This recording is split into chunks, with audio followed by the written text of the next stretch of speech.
Hi guys, welcome to the channel for new battle report. So last game of the tournament, I'm facing Arkalak with his beautiful Demon Legion army, as you can see in the picture here.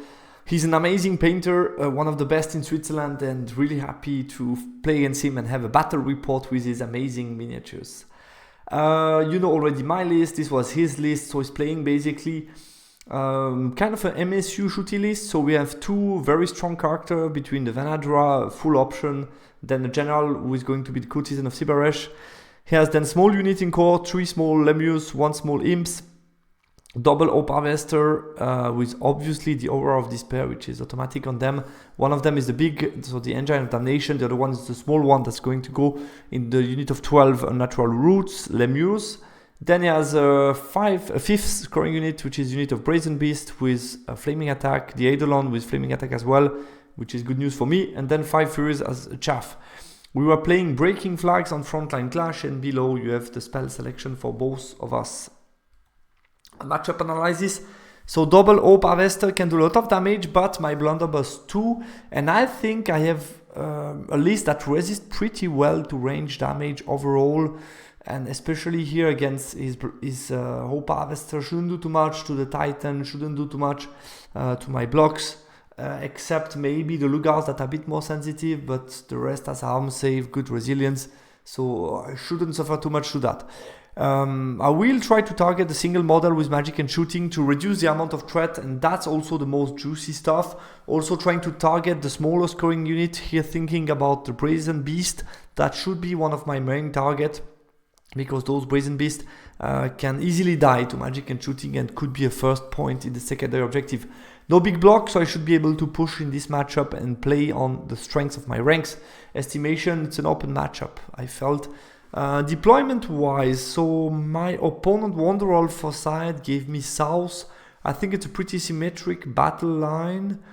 Yeah, I think it's fine for me to be in this part of the map. I'm going to elected to drop for first turn after that, thinking between the Op Harvester or my magic. The person, the player that's going to play second will have to minimize to some extent, and that means also board controls. So I felt could be nice to start. I debated a bit, should I go left, should I go right? 2 times I have a piece of terrain to play with. I was a bit afraid if I go on the left that he might use the impassable to his advantage, and pushing to break through towards an impassable is always annoying. So I felt I might be better off the right, and I can neglect the effect of the impassable with the block of Lugar. So I felt let's go to the right. We will discuss at the end of the battle if it was worth it or not to go to the right. And also I think one of the key points, playing on the right part of the map, I felt if he's going to face me, which he did, to place his army in front of me, he's going to have no cover to take advantage from, which wasn't the case on the left between Impassable and Forest. I was afraid he could put like Vanadra behind, and if I push with the Bastion, get the charge behind the hard cover, which could be very dangerous for me. So I felt heavy on the right. All 5 scoring units are on the right: Vassal Levies, Anointed, Lugars, Bastion, and Infernal Warrior. So I spread a bit on the right part of the map, and then left part of the map, Chaff Piece, Titan, Overlord to play and stop his breakthrough. So basically 2 strong single model to stop his breakthrough, Sekuma on the right, mine on the right with all my strong unit. I felt it's a decent game plan. Let's move on to his counter deployment. First of all, excuse me, we have a unit of Lemurs. We have the Lemurs with the Hope Harvester. Sibaresh is right here. Brazen Beast, the big Op Harvester, and then on the left he has another squad. The big Vanadra is here to zone my single model, which I think makes sense because he's stronger than me in a 1-1 fight. Imps in the back, Eidolon, and then on the far left unit of Lemur. So 1-2 scoring here and 1-2-3 scoring here. So he's taking the bet that he can beat me in a frontal fight, and as always when you have this type of configuration where you drop heavily on one flank and the opponent faces you on the same flank, then you know that one of us is wrong. So we will see who's wrong. My turn 1. So since he brought the 2 Op Harvester here, he denies a quick go through from the Lugars and take an aggressive position here, because I would be hit by 2 Orb Harvester, which is too dangerous for the Luga early on, so I elected to keep them here behind for the moment and push with them later. I block all the angle between the Bastion and the Anointing to make sure that the Sibarash hasn't any safe spot without being chargeable by my unit, and the rest just pushes forward. Left flank, I think I did the right thing, which is to spread out the threats to force the Vanadra to make a choice. The only thing that I made totally wrong is the facing of the Titan, because facing that way, I'm too far for any charge, so I'm not zoning him. The blocks are doing enough, so the Titan should have definitely looked this way around and then make him think twice before pushing this part of the map. So I completely stop zoning, which leaves him with a lot of spots here where he can land that are totally safe for him. And yeah, I felt that's a big mistake from me. Don't know why I did it. Obviously, my plan is to identify that the Titan might be able in 2 turns to apply a lot of pressure on his battle line here, and if I'm able to crush that, it's a 1 game. So that's the intention, but it doesn't matter actually. I could still push towards the right, look that way, zone him, maybe stay a bit further away from the Orb Harvester in the first turn, and then turn 2 push, turn 3 combat. And I think that was achievable with a similar positioning, but just facing otherwise. So a bit frustrated when I look at that in the picture. In the magic phase, I cast a Mark for Doom on his Sibarash. He passes a ward save for us, so I do nothing for magic on turn 1 because he dispelled Gravetroll. He's turn 1. Obviously, he takes the nice spot, so Vanadra leaves me with a mid-long charge, identifying that he's not too threatened actually. He moves the shooting forward to shoot at the Titan, and here Sibarash gets into a nice spot. His first spot was really aggressive, and as you can see, the distance here is not that far. It was, I think, a charge on 7 or 8 with the Lugar. That is absolutely horrible for him if I make it. I would have taken it, a charge on 8. And just before drawing the magic card, he identified this charge and put Sibarash like 2.5 inch back to make it like a 10 plus, so 11. So yeah, luckily for him, because that would have been already a key moment in the game, because if I make that charge, I'm confident enough that I can potentially get rid of Sibarash in 1-2 turn. And then this allows me to basically to win the right flank, kill his general and so on. So yeah, almost a mistake here with Sibarash that landed in this spot. The rest, yeah, just positioned for the shooting, and he pushes on the left flank in the magic phase. He gets -1 resilience on the Titan, and I think that's a risk for me to allow it. I wanted to stop. He has so many damage spells. I didn't really identify the risk of his magic phase. He has 2 spears, End of Heaven, that can do a lot. I was still keeping in mind that I got 2 strength 7 End of Heaven, killing both the Overlord and the Titan.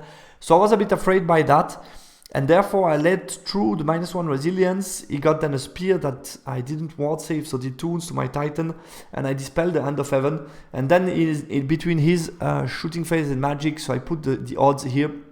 So the spear, yeah, is 1/3 to make the 2 wounds. He did it. And after that, as you can see, he can do nothing, he can do a lot, and basically did a lot and leaves me on 1 wound. So yeah, it's an almost dead Titan turn 1. It's a big punishment. I think I could have taken, like I said, almost the same position with less risk, and not get shot and magic so much turn 1. So not too happy about how I played, and I got heavily punished for that. Okay, my turn 2. I move back behind the hill with both single model, waiting for later and getting cover for the shooting. Then right flank, I go through the impassable with the Lugar and prepare kind of a trap. If he charge 1, get counter charged by the other one. He has no spot where he can land or he get charged by the Bastion. And those guys, yeah, they suffered some wounds from the Orb Harvester that shoot them, so they turn around, move away. We are playing Breaking Flag, I don't want to lose them, so they just move out of the way. I prepared the chaff here somewhere. I don't need it right now. In magic phase, another Mark for Doom, another ward save for our beloved Sibarash, so it's getting annoying. I got a pentagram that killed 2 Furies, but not that much. That's the odds for the Furies, so 2 is perfectly fine. On average, if I cast it 2 times, I should kill the Furies. So that's the idea. He's turn 2. He moves back in his line with the Sibarash. The right flank stays a bit where it is. The left flank, he pushes forward with the Vanadra to stop me from hiding behind the hill. If I charge here, he would obviously be still here, and then he could counter charge me with the Vanadra, and the Titan has no sexy charge as well. Gets here line of sight for the magic, so it's well done in the magic phase. He got reroll to hit on the Opa Vesta on the right that is facing the Lugas. And then he gets a breast weapon on his Vanadra that is going to... It's a 50-50 and he kills the Titan. So Titan is dead, it's turn 2, it's way too early for such a powerful piece in the matchup. So that's a bit annoying for me, obviously. Opa Vesta does some wounds and that's about it. My turn 3, I don't have a picture, but that's what I did. I fly with the Overlord all the way, or march, not fly, but march on the ground all the way to here to leave him with a very long charge and still block this scoring unit. That's going to be my goal. Move the Anointed in a position where they see the backline here, because now he can elect it with his Vanadra. He has a choice to make. Either he goes for my backline, and then I could use the Anointed to block him at some point. Or he continues to zone the Overlord, and obviously the secondary is huge here, because as long as he believes he can maintain the stalemate here on the right, getting this unit for the breakthrough, which is depending on the Vanadra, and not losing the flag, which is also depending on the Vanadra, could mean a win game. So actually, as long as he believes in his right flank, his left, my right, he could potentially continue to zone me with Vanadra. Anyway, in the magic phase, it's Gravecall Dispelled on the Cyberesh, and it's another Mark for Doom, and this time it's a 1-to-wound. So very annoying. That's the stat for 3 Mark for Doom on Cyberesh. Obviously, he wouldn't have allowed the Mark for Doom number 2 and 3, maybe if I cast the first one and did some wound. But yeah, it's the blue zone that we don't like. So 3 Mark for Doom, nothing on Cyberesh. Kind of need something for magic in this game, so that's a bit annoying. Pentagram only kill 1 Furies, so again would have liked to get rid of the Furies, so I'm just doing pretty much nothing. As you can see, it's 3 magic phase from Occultism and I killed 3 Furies, so definitely not what I'm used to. Shooting, I think I got the Bastion in range from the Brazen Beast, and I did 3 wounds on the Brazen Beast, 4 wounds on the Brazen Beast. And I also pushed those guys. My attempt was to cast the Gravecall on the Brazen Beast. I think I really wanted to take the flag. So that's about it. His turn 3, he chaffs my Blunderbuss here, which allows him to push with both the Opa Vester and the Cyberesh to the side. The Brazen suffers a couple of wounds, as you can see. He moves the Eidolon to shoot me. He keeps the Vanadra to zone me on the left. And that's it in the magic phase. He failed End of Heaven. The Spear killed 1 of the Dwarves. And then he killed 3 or 4 Lugas with the Hope Harvesters that continues to shoot at me. My turn. I move my Bastion to shoot at the Brazen Beast, and I push heavily with the Lugas and the Vassal Levies. So the Luga are chaffing the unit of Lemurs that can charge into the Vassals, and here I think it's a decent fight. Because I have paired weapon, higher number of attack, good static res, so could be fine. I prepare the chaff if I need to, in case you want to come here. Those guys also ready to zone a bit. And here I get everything, between protecting themselves and ready to shoot. I can shoot here or at the Brazen. I think the goal was to shoot everything at the Brazen Beast to try to get through the flag and get some advantage. Here left flank, we continue to play cat and mouse. Magic phase. I finally get a Gravecall off, but only 2 wounds on the Brazen Beast. It was strength 6 Gravecall, so not that great. I think, not that great. And then the Bastion, I managed to do another 3 wounds to the Brazen Beast. So he's alive on 1 wound, which is exactly what you don't like, because it's a flag. And he can just do 14 this way, and I'm not going to see him soon, so it's going to be hard to take the points. But he will go for another choice, which surprises me a bit. His turn number 4. So no charges here.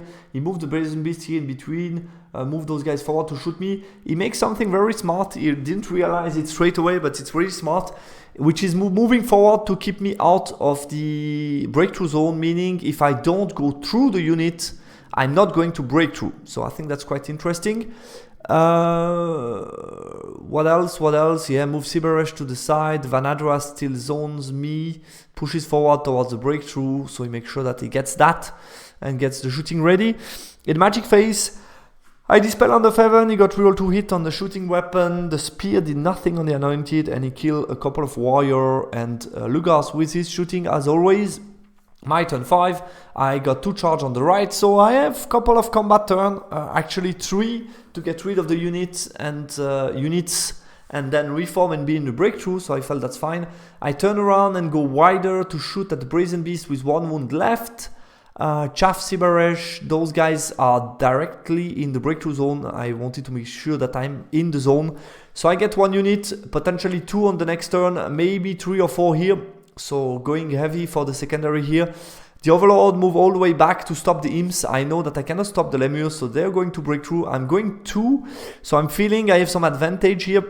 So I'm just going to stop the imps that with 2 march could have been in the breakthrough zone. So I'm going to stop the imps here.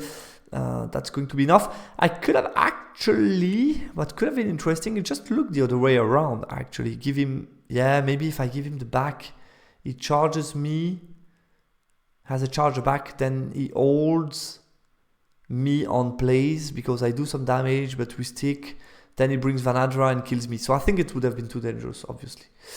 Okay, Magic Phase, get a Grave Call. It's going to kill. Did I do Grave Call on the Brazen? I think so, to make sure I kill him. And I think I kill him and put an Alchemy attribute onto the combat here. I think that was the idea. Pentagram kill some Eidolon. And no, the Bastion had to shoot and kill him. So I think the Grave Call did nothing. I think so. Grave Call did nothing. I believe that's what I tried to do. Or maybe dispel some other spell. Anyway, close combat. So the Vassal do some wounds. I have static res. I think I did like 1 wound and some static res. So charge, banner, 2 ranks. Where he did pretty much nothing to me and crumble a bit, which is nice. Then we have the Lugar fight. So that's the Lugar fight. I didn't buff it except a reroll to wound. I had the Ward Save spell, the Ward Save buff, and I have also Hereditary to make me hit better on the Opa Vester. But I think, to be honest, I didn't realize before that I wanted to strike at the Opa Vester.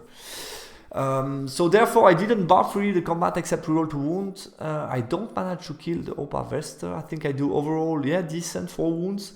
He rolled a bit better. The Opa Vester did like 2 wounds, and I think another one with the lemurs. And actually I lost by 2, which surprised me because he has good static res. So actually, I don't remember what's the 0 here. Anyway, but actually, yeah, actually he wins combat. I need to check on a 7 rollable and I fail it. He ran me down, so I didn't expect the Lugar to bounce here. At least, I think with an exact perfect number, it could have landed in the flank to charge me in the flank afterwards, which would have been an absolute disaster. But you see the direction of the pursue, it needed really a perfect number to achieve that. Which he won't, but he will still come close to me, and next is his turn, so he can eat me and go for the breakthrough with this unit, which wasn't expected at all. So I should have buff combat, actually. That's the number that he did. So Opa Vester 2 wounds, and I think Lemur and the Stomps. That's about it. So yeah, a bit better than average, which is enough to win. The lack of standard here in my unit cost me because I rolled an 8. So yeah, big regrets here. So that's about it, and that's the start of the Vassal Levies against the Lemur, I guess. Okay, so Eastern 5, he charged the Lugars and eat me. He's going to go for the breakthrough. He go breakthrough here. So if we count, he got my Lugars, he got 2 breakthrough, or he will get 2 breakthrough, which is a total of 3. I'm getting 2 breakthrough. So it's all depending now on the Vassal Levies need to kill the Lemurs and breakthrough. So you see how it's going to be. He charges my chaff that hold on the 9 third check rollable. Obviously, he moves around. He brings the Vanadra to apply some late pressure because he wants to get a flag to tie the secondary objective, obviously. What happens then in a magic phase? I binding shoulder reroll to hit. I dispel the -1 resilience. He fails End of Heaven, then the spear did nothing to my anointed. So I get also a bit lucky on the anointed here. He kills my chaff in close combat. I do more wounds to the lemurs. I think he's still here. My turn 6. I move into the breakthrough. I'm able to get a nice move out of line of sight of Sibaresh. And I hide myself from Sibaresh so that the Scourge cannot see me and cannot charge me. And this guy cannot charge me as well because Sibaresh cannot charge anything. So perfect positioning from the anointed here that reveal themselves to be quite flexible. The Overlord didn't need to move. In magic phase, I dispelled the ward save spell on my anointed. I got a pentagram that I think did a wound to the lemurs, which were important to try to free myself. And the vassal levies kill the lemurs, so save the day. They reform wide because it's my turn, and then next turn I will be scoring again. His turn 6, so it's now all depending. Can he finish or panic those guys? I think you need to finish them, yeah. Finish those guys to tie the secondary. So he brings everything to shoot me. Magic phase, he get 3 hit strength 2 that did nothing. I dispel the spear. And then shooting is not able to kill me. So anointed, very resilient with resilience 5. And therefore they are still alive and I win the secondary, which allows me to climb down the points and be on top with 11 to 9. Yeah, something were not expected. I was clearly too optimistic with the Titan and the Lugars, which are worth a lot of points. Okay, deployment, I think overall the left side would have been better because it forces him to minimize a bit more, and I think, yeah, just feels better than playing with an impassable that still wasn't so easy to take advantage from. So I think to play with the heal is maybe easier for me. The early loss of the Titan put my center in danger, definitely. Definitely, that was huge. I took too many risks with the Titan and was punished for it. Didn't expect enough range damage. He overperformed slightly, like we said, but still I should have played differently. Choice to make with the Vanadra. I think he was very confident that he could hold and win the right flank, and that's why he played this way with Vanadra. If he would have believed otherwise, he would have, I think, pushed in my battle line from turn 3 and then just abandoned the lemurs on the left. Turn 5 ID. Yeah, Lugar combat is harder than expected. It's swingy. I think on average should be a draw. He rolled slightly higher and then I lost. But overall I should have buffed that combat. That's a huge mistake for me to not identify the risk and make sure I can hit on 3+ the Hope Harvester or get an additional ward save point on my Lugars. So I have 2 spells to cast here. That would have been better. And especially I didn't need the other spell that I cast, which was Brazen Beast, Grave Call and something else. So, and Pentagram on Eidolon, I think. So yeah, I picked worthless spell in comparison to something that could have been decisive. So I was definitely over optimistic on the Lugars and Titan, and for both I got punished, which is always good to keep that in mind. Vassal achieved their mission. They were the heroes of the day. We don't expect often a Vassal to win combat, but they really perform well, and static res helped me a lot here. And overall, lower output with magic than expected, which didn't help, to be honest. If I put 2-3 wounds to Sibaresh, it's getting different for him. Yeah, a lot of stuff didn't work as expected from the range damage early on. And I think didn't help afterwards, but I could have played better. And I think that's always what you need to keep in mind for this type of game. I could have played better. I made a couple of small mistakes that ended up being worth 1,000 points. And 1,000 points is 3 points, which is huge. So yeah, something to keep in mind. Round 5 result, we still ended up winning the round. We ended up winning the round with close round, except Andy that won 20, which allows us to win the round heavily. But it's still the opponent that offered us the best resistance, so congrats to them. Was a nice games against one of the teammates of Switzerland. Was a cool game, interesting one until the end. Guys, thanks a lot for watching, and we'll talk to you soon in the conclusion regarding the list and the result. Bye bye.